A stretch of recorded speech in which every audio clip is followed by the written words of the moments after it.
-4 degree Celsius कड़कती हुई ठंड में आसमान चीरकर मिसाइलें गिर रही हैं।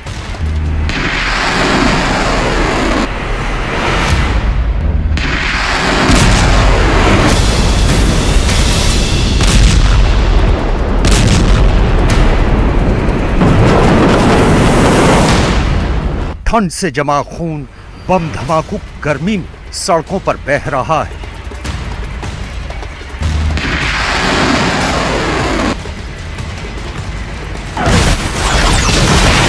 खेरसॉन से लेकर डोनेस्क और बखमुत से लेकर लुहांस्क तक जिंदगी और मौत की जंग छिड़ी हुई है।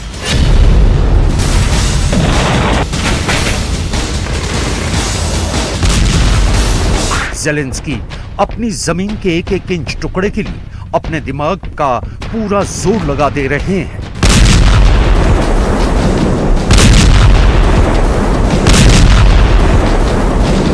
अमेरिका से लेकर यूरोप तक, बाइडेन से लेकर ब्रिटेन के हुक्मरान तक इस खूंखार जंग में पैसा झोंक झोंक कर तंग आ रहे हैं।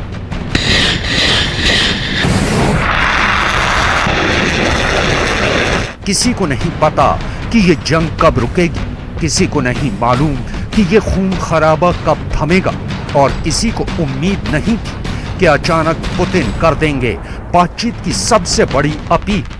किसी को भनक भी नहीं लगी थी कि बाकायदा एक रिपोर्टर से बात करके पुतिन शांति वार्ता की पहल करेंगे। ये है पुतिन का असली गेम, जिसे देखकर बाइडेन से लेकर ज़ेलेंस्की तक चकरा गए हैं। पुतिन के शांति संदेश के पीछे छुपे युद्ध संदेश को हम डिकोड करेंगे और ये भी बताएंगे कि कैसे आसमान से गिरते ड्रोन के टुकड़ों ने रूस के 3 सैनिकों की जान ले ली। इंसानी दुनिया के इतिहास की इस पहली घटना का हम विश्लेषण करेंगे, लेकिन सबसे पहले आपको लेके चलेंगे खेरसॉन की जंगी मैदान में, जहां इस वक्त सदी की सबसे खूनी जंग लड़ी जा रही है।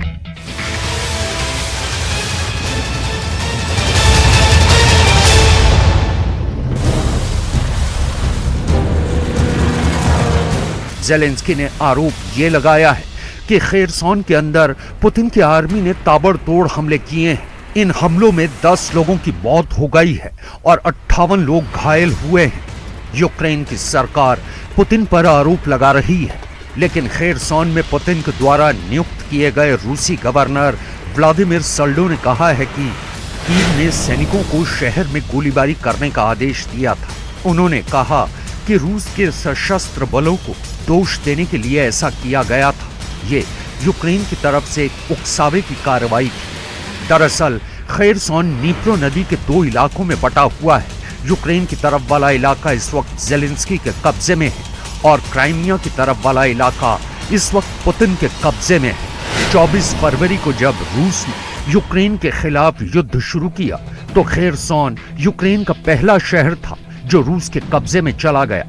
लेकिन 3 नवंबर 2022 को रूस की सेना ने खेरसॉन के यूक्रेन की तरफ वाला इलाका छोड़ने का ऐलान कर दिया और खेरसॉन के प्रशासनिक भवन से अपना रूसी झंडा हटा लिया और सभी सैनिकों को भी शहर छोड़ने और नदी पार करने की सलाह दी।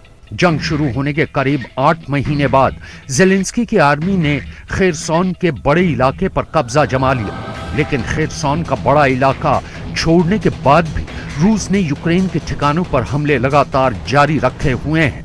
खेरसॉन पर कब्जा रूस के लिए रणनीतिक रूप से बहुत अहम है, क्योंकि खेरसॉन से ही मिकोलिव पर हमला करने का रास्ता खुलता है। सामरिक दृष्टि से बेहद महत्वपूर्ण नीप्रो नदी पर रूस का कब्जा जरूरी है। क्राइमिया से कादिरव के लड़ाकों ने और रूस की सेना ने शुरुआत में ही खेरसॉन पर अधिकार कर लिया था। युद्ध के 1 हफ्ते के अंदर ही खेरसॉन पर पुतिन के फौलादी पंजे की पकड़ बन गई। खेरसॉन पर कब्जा इतना महत्वपूर्ण था कि पुतिन ने अपने 50 से ज्यादा जर्नल खेरसॉन में ही लगा रखे थे। पुतिन के कई बड़े जर्नल खेरसॉन की लड़ाई में मारे जा चुके हैं और अब जंग के 300 दिन बीत जाने के बाद अचानक पुतिन ने यूक्रेन के पास शांति प्रस्ताव भेजा है, जिसने ज़ेलेंस्की की नींद उड़ा दी है। क्योंकि अगर इस वक्त शांति समझौता हुआ तो यूक्रेन को अपनी बेशकीमती जमीन गंवानी पड़ सकती है। считаю, что мы действуем в правильном направлении, мы защищаем свои национальные интересы, интересы наших граждан, наших людей, повторю еще раз, и другого выбора, кроме как защита наших граждан, у нас просто нет. Но мы готовы договариваться со всеми участниками этого процесса о приемлемых каких-то развязках. Но это их дело, не мы же отказываемся от переговоров. दरअसल अगर पुतिन के द्वारा की गई शांति की अपील मानी जाती है तो भी फायदा रूस को ही है, क्योंकि यूक्रेन के डोनेस्क, लुहांस्क, ज़पोरिजिया और खेरसोन के एक हिस्से पर अब भी रूस का कब्जा बरकरार है। और अगर ये कब्जा बरकरार रहते हुए युद्ध विराम हो गया तो रूस के कब्जे को वैधता मिल जाएगी। दरअसल पुतिन अपने chief of general staff Valery Gerasimov के सिद्धांत पर काम कर रहे हैं।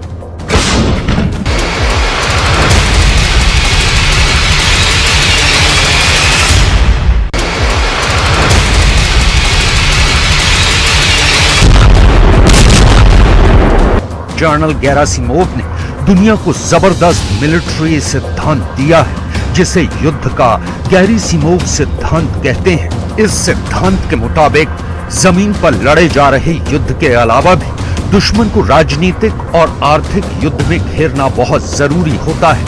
गेरासिमोव के मुताबिक युद्ध के साथ साथ हमेशा दुश्मन के साथ शांति वार्ता भी चलाकर रखनी चाहिए ताकि दुश्मन को हमेशा भ्रम में रखा जा सके।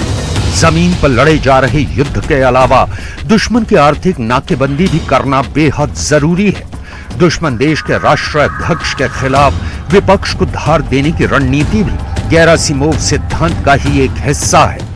कई डिफेंस एक्सपर्ट का यह दावा है कि इस वक्त यूक्रेन पर रूस ने जिस तरह का युद्ध थोपा है वो पूरी तरह से गेरासिमोव सिद्धांत से मेल भी खाता है। अगर आप नोट करें तो क्रिसमस के मौके पर ही पुतिन ने ज़ेलेंस्की को शांति का प्रस्ताव दिया है और क्रिसमस के मौके पर ही रूस ने यूक्रेन के 50 से ज्यादा इलाकों पर हमले भी करवाए हैं। लेकिन ज़ेलेंस्की को भी बदला लेना आता है और दुश्मन के घर में घुसकर हमला करना आता है। ज़ेलेंस्की की आर्मी ने रूस की जमीन पर 1500 किलोमीटर अंदर घुसकर ड्रोन हमला किया है। यह हमला रूस के सरातोव प्रांत में किया गया था। रूस के रक्षा मंत्रालय ने बयान दिया है कि सेरातोव क्षेत्र में ड्रोन का मलबा गिरने से रूस के 3 सैनिक मारे गए हैं। रूस के इंगल्स एयर बेस पर रात में 2 विस्फोट हुए थे और यहीं एयर बेस पर ही ड्रोन का हमला हुआ था। रूस की सेनाओं ने ड्रोन पर निशाना लगाकर उसे नीचे गिरा दिया था, लेकिन बेहद हैरान कर देने वाला वाकया तब हुआ जब तबाह होकर नीचे गिर रहे ड्रोन के टुकड़ों की चपेट में नीचे खड़े हुए रूस के 3 सैनिक आ गए। वो गंभीर रूप से घायल हुए और इलाज के दौरान उनकी मौत हो गई। ये ज़ेलेंस्की का बेहद खौफनाक और खतरनाक बदला है। इन घटनाओं की वजह से रूस ने एक बड़े इंसानी आबादी वाले इलाके में अपने एयर डिफेंस को एक्टिव कर दिया है।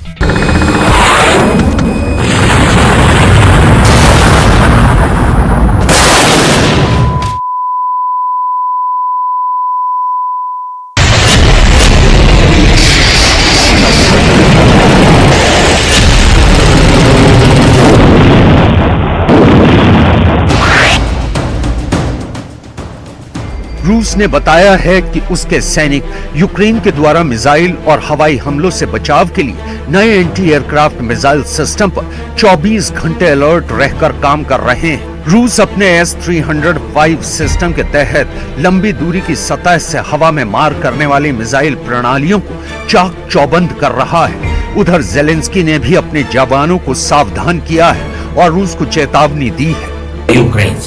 Залишилось кілька днів цього року. Ми маємо бути свідомими, що наш ворог спробує зробити цей час для нас темним і складним. Росія програла цього року все, але намагається компенсувати свої програші знов втіхою своїх пропагандистів після ракетних ударів по нашій країні, по нашій енергетиці. Я знаю, що темрява не заважатиме нам проводити окупантів до нових їхніх поразок, але ми маємо бути готовими до будь-яких сценаріїв. Будь ласка, цими днями дослухайтесь до повітряних тривог. Ще раз, будь ласка, пошукайте і запам'ятайте, де знаходиться найближчий пункт незламності.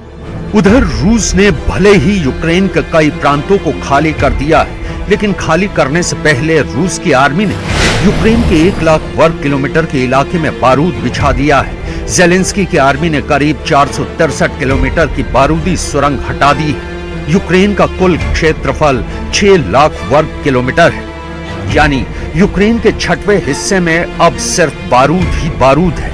इस बारूद की सफाई में ही यूक्रेन की काफी ताकत खर्च हो रही है।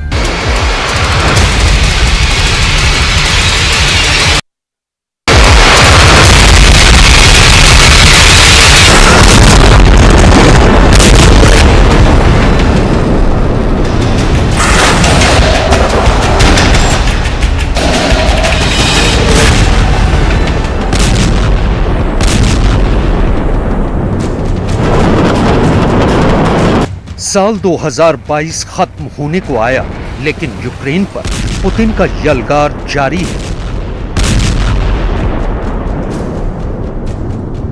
यूक्रेन और रूस के लिए साल 2022 वो साल है जो दोनों देश सदियों तक नहीं भूलेंगे।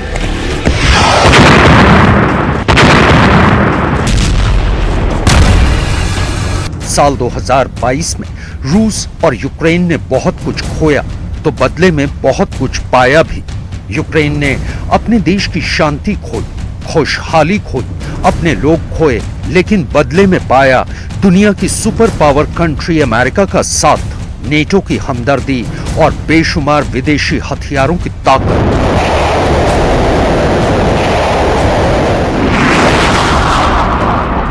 अपने हौसले और हिम्मत से यूक्रेन ने दुनिया को बता दिया कि दम और दिलेरी हो तो रूस जैसे ताकतवर मुल्क का गुरूर भी चूर चूर किया जा सकता है।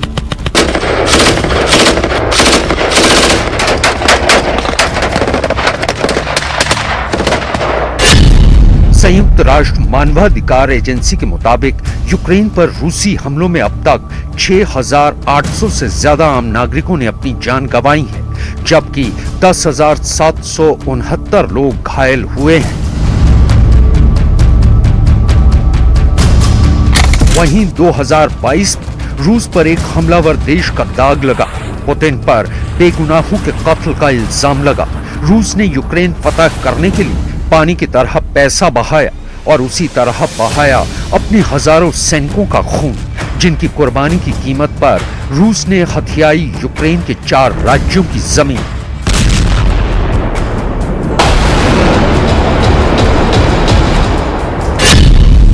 यूक्रेन के साथ जंग में पुतिन ने अब तक 1,02,050 सैनिक खोए, 6,010 बख्तरबंद वाहन खोए, 3,003 टैंक गंवाए, 550 एयरक्राफ्ट से हाथ धोया और 16 वॉरशिप की जल समाधि बर्दाश्त की।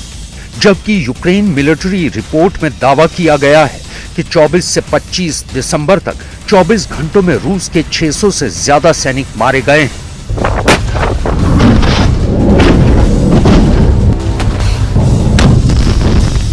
जंग में इतना कुछ खोने की कीमत पर अगर पुतिन कीव तक पहुंचने में नाकाम रहे तो अगले साल पुतिन अपनी सबसे कीमती चीज खो सकते हैं।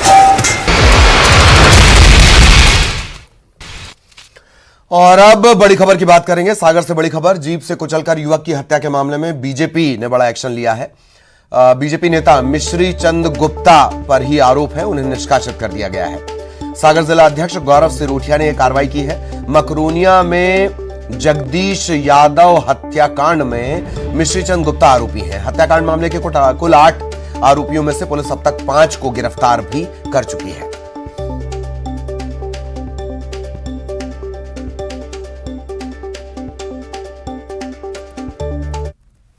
मकरोनिया में जो हत्या की घटना घटित हुई थी, इसमें अब कुल मिलाकर 5 आरोपियों को गिरफ्तार हो गए हैं। इसमें कल जो है 2 आरोपी लवी और मालवी को गिरफ्तार किया गया था। गिरफ्तार करके उसको आज माननीय न्यायालय में पेश किया गया, जहाँ पर जेल भेज दिया गया। आज पुनः 2 आरोपियों लकी गुप्ता और हनी गुप्ता, इनको गिरफ्तार किया गया है, जिन्हें कि माननीय न्यायालय में पेश किया जाएगा। तकनीक का विकास हमेशा से उन्नति का संकेत होता है, लेकिन जालसाज द्वारा तकनीक का गलत इस्तेमाल किया जाता है। इससे बचने के लिए कुछ लोग ऑनलाइन ट्रांजैक्शन